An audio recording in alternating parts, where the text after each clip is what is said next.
அனைவருக்கும் வணக்கம். வாரம் ஒரு அக்குபஞ்சர் புள்ளி அப்படின்ற வரிசையில நாம இப்போ ஒவ்வொரு திறவுகோல் புள்ளியா பார்த்துக்கிட்டே இருக்கோம்.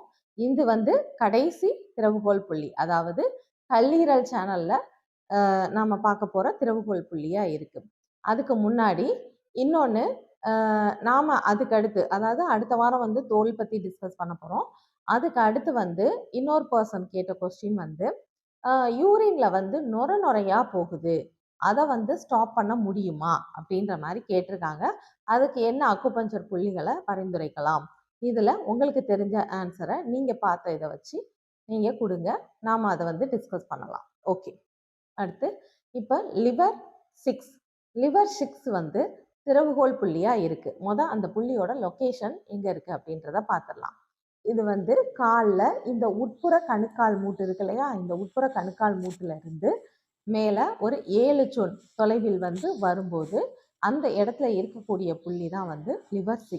இதை போடும்போது என்ன பலன் கிடைக்கும் அப்படின்னு கேட்க முன்னாடி, கல்லீரல் அப்படின்றது நம்ம ராஜ உறுப்பு அப்படின்னு பார்ப்போம்.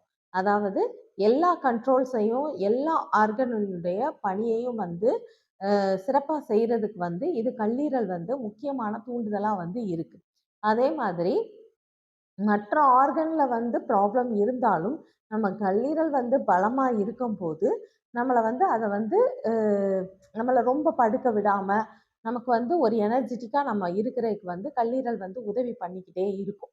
அப்போ இந்த இதுலயும் நாம எனர்ஜியை குறைச்சிட்டோம் அப்படின்னா நமக்கு எந்த மாதிரி விளைவுகள் ஏற்படும் அப்படின்ற தருணத்துக்கெல்லாம் நாம இந்த திறவுகோல் புள்ளியை போடலாம். ஃபர்ஸ்ட் இது எனர்ஜி கொடுக்குது அப்படின்ற மாதிரி சொன்னோம். அதாவது என்னன்னா, இதுதான் உள்ளுக்குள்ள நமக்கு ஆற்றலை சேமிச்சு வைக்குது. ஆற்றலை சேமிக்குது அப்படின்னு எடுத்துக்கும் போது அது இல்லைன்றதை எப்படி பார்க்கலாம் அப்படின்னா, உங்களால ஒரு அரை மணி நேரம் கூட பசியை தாங்க முடியல, உடனே ஒரு எமர்ஜென்சியான சுச்சுவேஷன், அதாவது ஃபுட்டு கிடைக்காத இடத்துல இருந்தோம்னா கூட ஒரு 1/2 hour கூட உங்களால தாங்க முடியல அப்படின்னா உள்ளுக்குள்ள உங்களுக்கு ஸ்டோரேஜே இல்லை அப்படின்றது மாதிரி அர்த்தம்.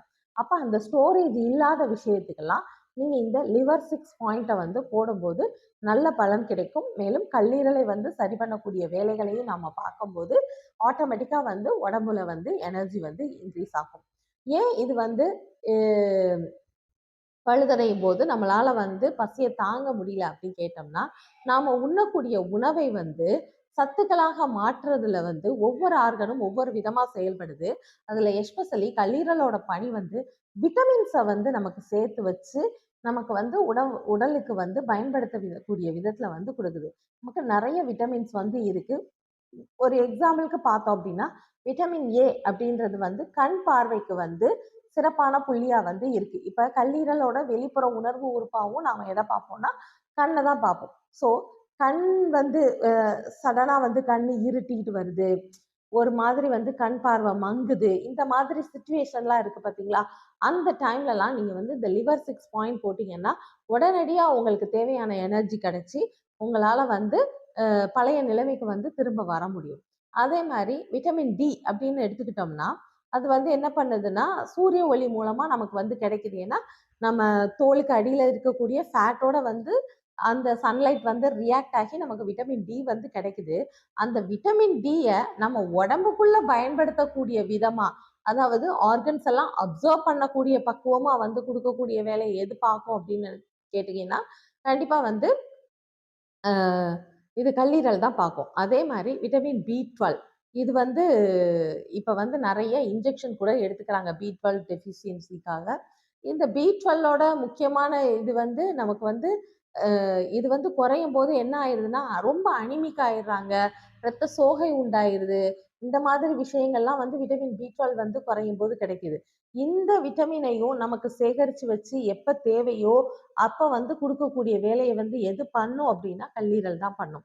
இன்னொன்னு ரொம்ப முக்கியமானது விட்டமின் கே.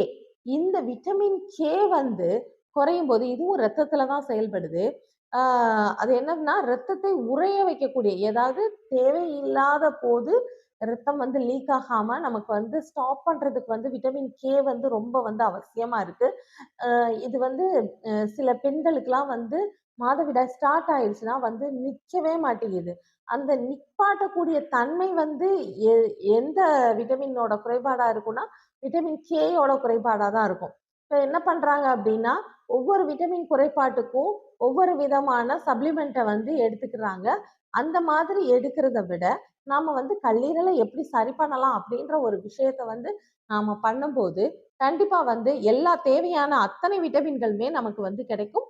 அப்போ நம்மளுடைய உடல் வந்து ஆரோக்கியமா இருக்கும்.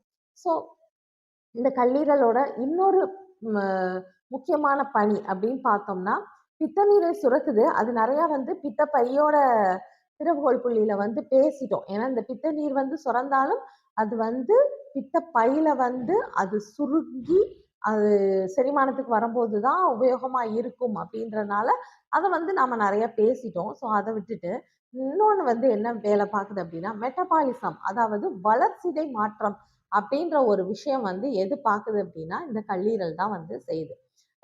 நம்ம இரவு வந்து நல்லா தூங்கணும். தூங்கும்போது தான் இந்த மெட்டபாலிசம் வந்து நடக்கும். ஸோ இந்த மெட்டபாலிசம் வந்து நடக்கல. வளர்சிதை அப்படின்னு சொல்லி நாம பார்க்கும்போது அதை எப்படி எடுத்துக்கலாம் அப்படின்னா, ஒரு டெட் செல்ஸ்ல இருந்து கூட வளரக்கூடிய ஒரு விஷயம். அந்த விஷயத்துல வந்து பாதிப்பு அடையுது அப்படின்னா, அது கண்டிப்பா வந்து கல்லீரலோட பிரச்சனை வந்து அங்க இருக்கும் அப்படின்னு எடுத்துக்கிடலாம். அப்படி நம்ம உடம்புல வந்து நம்ம பார்க்கும்போது, அது என்னவா இருக்கும் அப்படின்னா, நம்மளுடைய முடி மற்றும் நகங்கள். இந்த முடி மற்றும் நகங்கள் வந்து டெட் செல்ஸ்ல இருந்து ஃபார்ம் ஆகக்கூடிய ஒரு விஷயமா இருக்கு. ஸோ, அப்ப அந்த வளர்ச்சி உங்களுக்கு முடி வளர்ச்சி இல்ல, முடி வந்து ரொம்ப கொட்டுது அப்படின்னாலோ, இல்ல முடியோட வளர்ச்சி சுத்தமாவே இல்ல. ஆ நெறையா வந்து இந்த அ தலையில வந்து அங்கங்க புழுவெட்டு, இல்லைன்னா வழுக்கை இந்த மாதிரிலாம் வர ஆரம்பிக்குது அப்படின்னா, நாம வந்து இங்க எத கவனிக்கணும் அப்படின்னா, கல்லீரல்ல வந்து மெட்டபாலிசம் சரியா நடக்கல அப்படின்றது வந்து இதுல ஒரு முக்கியமான ரீசனா வந்து இருக்கும். ஸோ, அ முடி வந்து உங்களுக்கு என்ன பிரச்சனை இருந்தாலும் சரி, அது வறட்சியா இருக்கு, இல்ல வந்து கொட்டுது, இல்ல டாண்ட்ரஃப் நெறையா வைக்குது, இப்படின்றதுக்கு எல்லா விஷயங்களுக்கும் வந்து கல்லீரல் பிளஸ் இன்னொரு ஆர்கன். கல்லீரல் பிளஸ் இன்னொரு ஆர்கன். இப்படிதான் நம்ம சரி பண்ண வேண்டியது இருக்கும். அப்படி பார்க்கும்போது கண்டிப்பா வந்து கல்லீரல வந்து சரி பண்ண வேண்டியது ரொம்ப ரொம்ப முக்கியமான விஷயமா இருக்கு. அதே மாதிரி தான் நகங்களும். நகங்கள் வந்து நமக்கு வந்து நம்மளோட ஆரோக்கியத்தினுடைய அறிகுறியா வந்து நம்ம நகங்களையவே வந்து பார்க்கலாம். ஸோ நெறைய பேருக்கு வந்து நகங்கள் எப்படி இருக்கு அப்படின்னா, புள்ளி புள்ளியா இருக்கு, இல்ல வரி வரியா இருக்கு. இல்லைன்னா என்னவாகுதுன்னா வந்து அப்படி லேசா உடையக்கூடிய தன்மையில இருக்கு. ஆம், இல்லைன்னா வந்து கருத்து போயிருது. ஏதாவது குறிப்பிட்ட ஃபிங்கர்ல மட்டும். அப்ப குறிப்பிட்ட ஃபிங்கர்ல இருக்கும்போது, அந்த ஃபிங்கரோட ஆர்கன் என்ன? அதையும் சரி பண்ணணும். பிளஸ் நம்ம வந்து கல்லீரலையும் சேர்த்து சரி பண்ண வேண்டியது இருக்கும். இப்படி ஒவ்வொரு விஷயங்களையா நம்ம பார்த்தோம் அப்படின்னா, கல்லீரல் அப்படின்றது வந்து நமக்கு ரொம்ப இன்றியமையாத ஒரு விஷயமா இருக்கு. இன்னொன்னு இதுதான் நோய் எதிர்ப்பு சக்திக்கும் வந்து முக்கியமான காரணியா இருக்கு.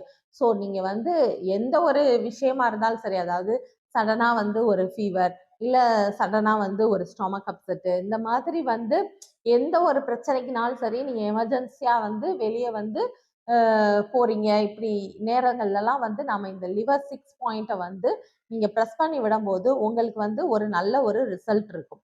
ஸோ, அக்குபஞ்சர் எனும் அற்புதமான மருத்துவத்தை அனைவரும் பயன்படுத்தி பலன் பெற வேண்டும் என்று கேட்டுக்கொள்கிறேன். நன்றி, வணக்கம்.